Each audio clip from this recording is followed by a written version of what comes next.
Pap plan. Does Pap know he's having a baby next year? Pap, you know you're having a baby next year?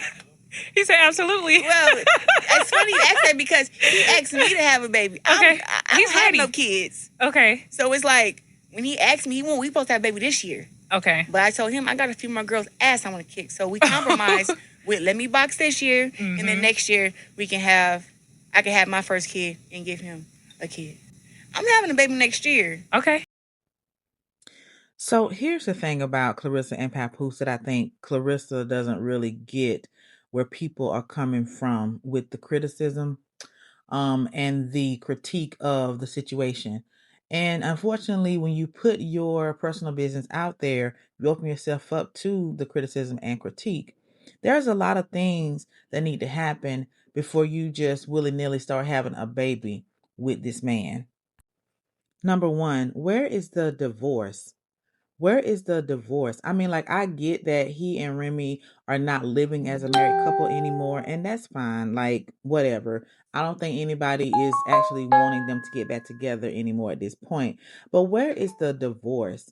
Why not start on a clean foundation that you want to bring a child into the situation too? Number two, how will he continued to be the father that he had been and needs to be to the golden child while bringing a new child into the mix with Claressa. I mean, like, let's be clear, whether you have money or not, whether you're rich or not, whether you're famous or not, the co-parenting dynamics, the bringing children into a situation like this is going to have different things to work out. I mean, like, we don't know how often he's seeing his golden child at this point. We don't know. He could be seeing her sometimes. He could not be seeing her at all. We don't know. But it's just concerning to me that it seems that Claressa has not even thought about the fact that this man does have a baby. She's not a baby, but she's still a young girl that still needs her father in her life. And she seems to be oblivious to the fact that at some point, if doing custody and arrangements and everything with the golden child, hasn't been happening, it will have to at some point, unless he's not being a father to her, unless he is choosing not to be a father to his daughter with Remy Ma that he begged for, that Remy risked her life for. A question for the ladies. If you were in this situation, let's take it from Remy Ma's perspective. Would you feel comfortable letting your child be around someone that has behaved like Claressa? Like, let's be clear. This is no bias. This is just a real question. And then on the flip side of that, if you were in Claressa's position, would you be okay with, if Papoose has not been spending time with his daughter and being a father to the golden child that he needs to be, that he should be? Would you be okay with that? Would that not give you pause with wanting to have a child with him if he has indeed not been spending time with the golden child? For my fellows out there, how will you navigate this situation? Because it does not appear that it's an easy situation to deal with. I mean, you currently married to somebody, and it appears the divorce is not moving forward.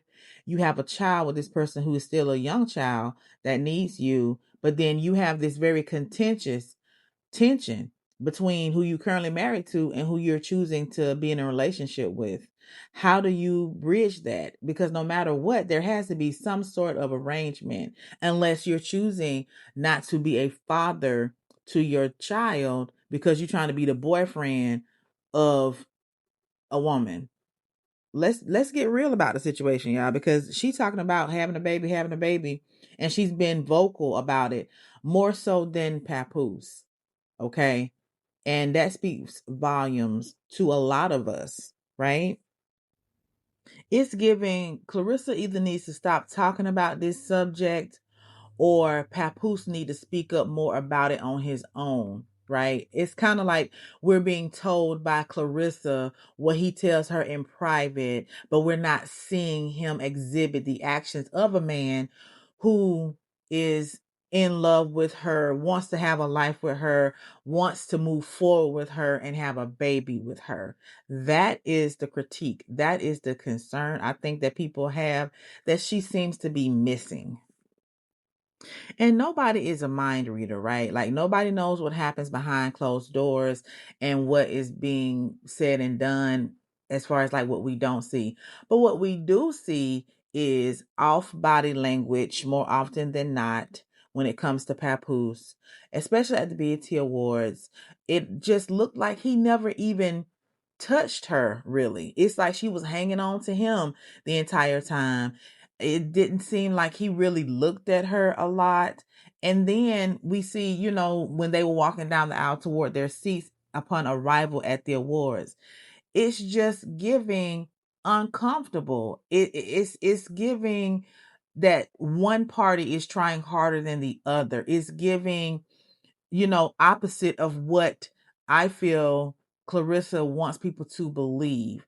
And it's just uncomfortable at best to watch this in real time. And it's just giving me a sense of curiosity to see like, how is this going to shape up? How is this going to end?